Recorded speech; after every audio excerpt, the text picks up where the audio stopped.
সব জায়গায় ওলামা কেরাম নসিহত করতেছেন, কিন্তু লোক নয়। আপনারা শুনলে অবাক হবেন, ইমাম বুখারীর যুগটা কত কঠিন যুগ ছিল। একটা করে হাদিস শোনার জন্য 200-300 কিলোমিটার পর্যন্ত যাওয়া লাগতো। একটা হাদিস শোনার জন্য 1200 কিলোমিটার পর্যন্ত একজন মুহাদ্দিস যাইতেন। অমুকের কাছে একটা সহিহ হাদিস আছে, আর এখন তো আমাদের কাছে মসজিদ মাদ্রাসা সব, আবার এমনকি অ্যান্ড্রয়েড সেট হাতের মধ্যে আছে, যতক্ষণ ঠিক না। মুহাদ্দিসের অভাব নাই, একটা টাকা খরচ করা লাগে না, খালি গুগলে সার্চ দিলেই হাদিস চলে আসে। এরপরও নসিহত আমরা নেই না।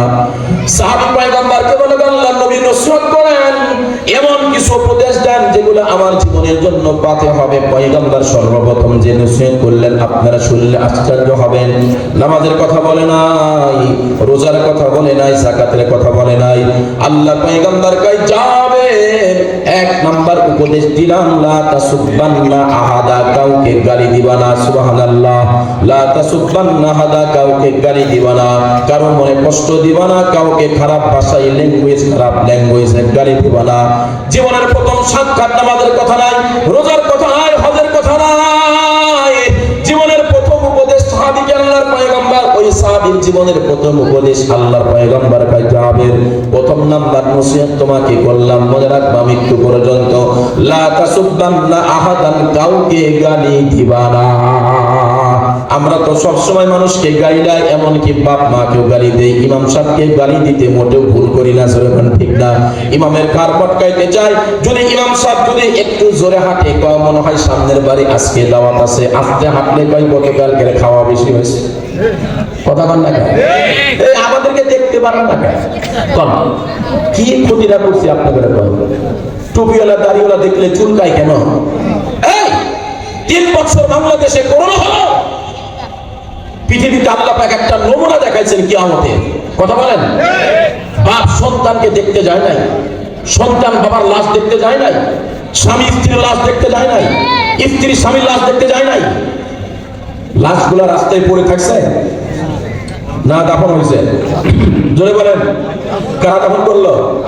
নাসিম সাহেব দাফন করছে, শেখ হাসিনা দাফন করছে। নাসিম সাহেব তো নিজেও করোনায় আক্রান্ত হয়ে মারা গেছে। আমার একদিন এক ইনশাআল্লাহ বলছে, আপনার মুখে মাস্ক কই। একটা সময় গেছে না, মসজিদে নামাজ পড়তে হবে 4 জন, 5 জনে এলাও নাই। গেছে না যায় নাই? তারাবি পড়তে হবে 9 জন, 10 জনে এলাও নাই।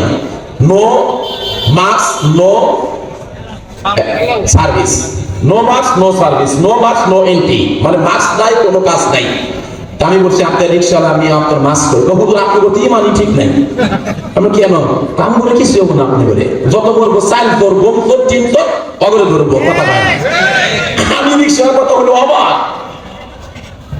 আমরা দেখছি তাই, যেগুলো ম্যাক্সিমাম মারা গেছে সবগুলো হলো বদমাইশ, সবগুলো হলো যারা গরিবের টাকা, তাল, চুল, ধান, চাল, এমনকি লেকটিনের পায়খানার ফুটি পর্যন্ত চুরি করেছে, ওরাই করোনাতে মারা গেছে। কথা বলেন, লাশগুলো দাফন করছে কারা? এদেশের ওলামা কেরাম লাশগুলো দাফন করেছে। জীবনের রিস্ক নিয়ে, জীবনের মায়া করে নাই, লাশগুলা দাফন করেছে। সেই ওলামা কেরামের ঘর বটকাইতে যাও, ভালো হয় না। ওলামা কেরাম দুনিয়াতে যেমন দরকার, আল্লাহ কয় দুনিয়াতে বাপ বললে জানাজা আলেম দরকার, মাও দরকার জানাজা, আম্মা বললে আলেম দরকার, বাচ্চা জন্ম নিলে ডান কানে আযান আর বাম কানে ইকামত, আলেম দরকার। এমনকি হাদিস শরীফ আছে, জান্নাতের মধ্যে একটা বিশেষ কারণে ওলামা কেরামের দরকার। সুবহানাল্লাহ। সাহাবী বলে পয়গম্বর নসিহত করেন, আল্লাহর নবী কয় লা তাসুববান্না আহাদা, কাউকে গালি দিবা না, ভালো কারণে, বিনা কারণে, কোনো কারণে গালি দিবা না। সাহাবী জাবের বলেন, মৃত্যু পর্যন্ত, মৃত্যুর আগে বলেছে, আমার জীবনের শেষ প্রান্ত পর্যন্ত আমি একজন মানুষ তো দূরের কথা, একটা বকরিকে পর্যন্ত গালি দেই না।